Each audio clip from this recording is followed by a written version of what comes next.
आज सौरमान सिस्टम के मुताबिक नया वर्ष है, शार्वरी संवत्सर शुरू हो रहा है। इस अवसर पर मैं सबको शुभकामनाएं देता हूं। आज हमारे संविधान के निर्माता डॉक्टर B.R. अम्बेडकर का भी जन्मदिन है। इस अवसर पर भी मैं सबको बधाई देता हूं। Doctor B.R. अम्बेडकर ने कहा है कि मैं उस रिलीजन को मानता हूं जो लिबर्टी, इक्वालिटी और फ्रेटर्निटी को रिकॉग्नाइज करता है। सभी धर्म इसी को कहते हैं, लेकिन धर्म के अनुयायी धर्म को समझने में असमर्थ है। और हिमाचल प्रदेश में अब तक 15 जो कोरोना वायरस के पेशेंट्स इस वक्त अस्पताल में उपचाराधीन हैं। पिछले 2 दिन से कोई नया केसेस नहीं आए। पिछले दिन लगभग 100 केसेस का टेस्टिंग हुई, लेकिन सब नेगेटिव आए। ये एक शुभ समाचार है, लेकिन हमें पूर्ण रूप से कठोरता से जो नियमों का पालन करना है, क्योंकि देश भर में 10,000 से ऊपर केसेस हुए हैं। फिर भी भारतवर्ष जो है दुनिया के अन्य देशों के मुकाबले में कोरोना वायरस को कंट्रोल करने में काफ़ी हद तक कामयाब रहे हैं।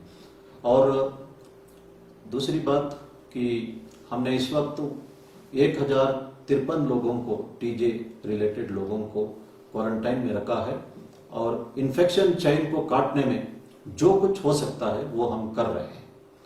आज प्रधानमंत्री जी ने अपील किया है कि लॉकडाउन पीरियड जो है वो 3 मई तक एक्सटेंड किया जाएगा।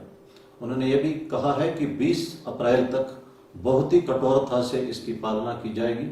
अगर थोड़ा सा रिलैक्सेशन करना है तो उसके बारे में 20 अप्रैल तक सोचा जाएगा, वो हालात के मुताबिक होगा। और मेरे अनुरोध है कि जो जहां पे है इस वक्त वहीं रहे। ये देश का कानून है, ये प्रधानमंत्री का अपील भी है और साथ में देश का कानून भी है। डिजास्टर मैनेजमेंट के अंतर्गत ये कानून है और सारे डिप्टी कमिश्नर और एसपीज को कहा गया कि वे इसको पालना करने में व्यक्तिगत तौर पर जिम्मेदार रहेंगे। इसलिए आपको जहां है वहीं रहना है। हम सब भारतवासी हैं और भारत के किसी भी कोने में धरती पे रहने में किसी को कोई ज़्यादा मुश्किल नहीं होना चाहिए। सभी राज्यों के मुख्यमंत्रियों ने कहा है कि उनके राज्य में जो अन्य प्रदेशों से आए लोग जो फंसे हैं उनका अच्छी तरह देखभाल करेंगे और उनको खाने पीने का बंदोबस्त किया जाएगा और उसके लिए आवश्यक हेल्पलाइन भी उपलब्ध कराए हैं। हिमाचल सरकार ने भी हेल्पलाइन नंबर्स नोटिफाई किया।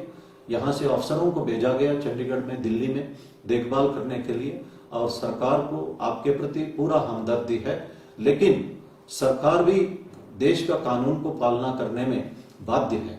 इसलिए आप कभी इसमें उम्मीद नहीं करना चाहिए कि लॉकडाउन पीरियड में जब तक आदेश नहीं आता आपको अपने राज्य से निकाला जाएगा या किसी भी राज्य पे है आप वहां से निकाला जाएगा। इस तरह का संभावना इस वक्त नहीं है।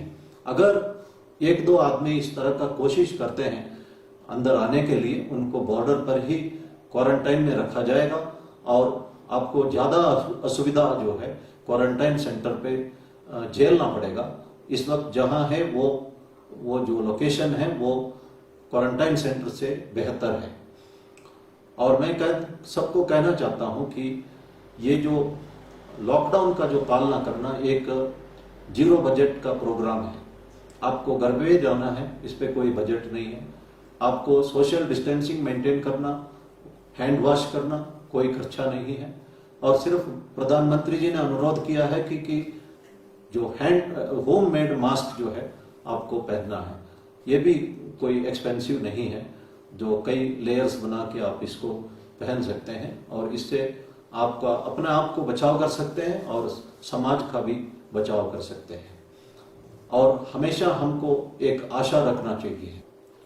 आज WHO के डायरेक्टर जनरल ने कहा कि दुनिया में 70 जगह पर इस वक्त साइमल्टेनियसली जो वैक्सीन के लिए खोज में साइंटिस्ट लगे हैं और दवाइयों के खोज में भी साइंटिस्ट लगे हैं।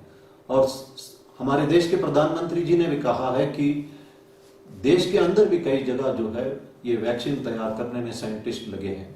इसलिए हमें एक आशा रखना चाहिए। और हेलन केलर ने कहा है कि आत्मविश्वास और आशा ही कामयाबी के लिए कारण बनता है। और रोमन स्क्रिप्चर्स में भी लिखा है, जो suffering leads to endurance leads to character and finally leads to hope and success. So जो सफरिंग है हम सब झेल रहे हैं। इस देश में एक भी आदमी नहीं है जो कष्ट नहीं झेल रहा हो, और कष्ट हम सब झेल रहे हैं। और हमें सोचना चाहिए कि जो इनएविटेबल है उसको हमें स्वीकार करना चाहिए। रिनॉल्ड नीबर ने कहा है कि except what can't be changed and try to do everything possible which can be changed and have the wisdom to know the difference. जो लॉकडाउन है ये हम इसको एक्सेप्ट करना ही है, इसको हम चेंज नहीं कर सकते। हाँ, क्या हम कर सकते हैं उसके लिए डायरेक्शन दी गई है, जो हम अपने आप का बचाव के लिए बहुत कुछ कर सकते हैं, समाज के बचाव के लिए भी बहुत कुछ कर सकते हैं, उसे हमको करना चाहिए। और ये बात हमको समझना चाहिए और हमें एक आशा रखना चाहिए, और जरूर आशा लगातार जिंदगी भर जो है आशा रहना चाहिए। ये होप के बारे में मैं एक एग्जाम्पल आपको देना चाहता हूँ। जब श्री अटल बिहारी वाजपेयी जी 1984 के लोकसभा इलेक्शन हार गए थे, उनका एक फैन, एक यूनिवर्सिटी स्टूडेंट कर्नाटक के शिवमोगा के थे, और उसने तुरंत सुसाइड किया। वो ये बात सह नहीं पाया कि इतना बड़ा कद्दावर नेता एक लोकसभा इलेक्शन नहीं जीत पाए। वो काफ़ी दुखी होकर सुसाइड किया। लेकिन वो लड़का अगर सुसाइड नहीं करता और जिंदा रहता, उसने एक ऐसा सुनहरा दिन देख सकता था जब अटल बिहारी वाजपेयी भारत के 6-7 साल तक प्रधानमंत्री रहे। ये सुनहरा दिन वो इसीलिए नहीं देख पाया क्योंकि उसके अंदर डिसिप्लिन और पेशेंस नहीं था। इसीलिए शिरडी साईं बाबा ने कहा है कि डिसिप्लिन और पेशेंस बहुत जरूरी है, श्रद्धा और सबूरी बहुत आवश्यक है। इसलिए हम सब जिंदगी भर होप्स रखें और जरूर हमको अच्छा दिन, सुनहरा दिन देखने को मिलेगा।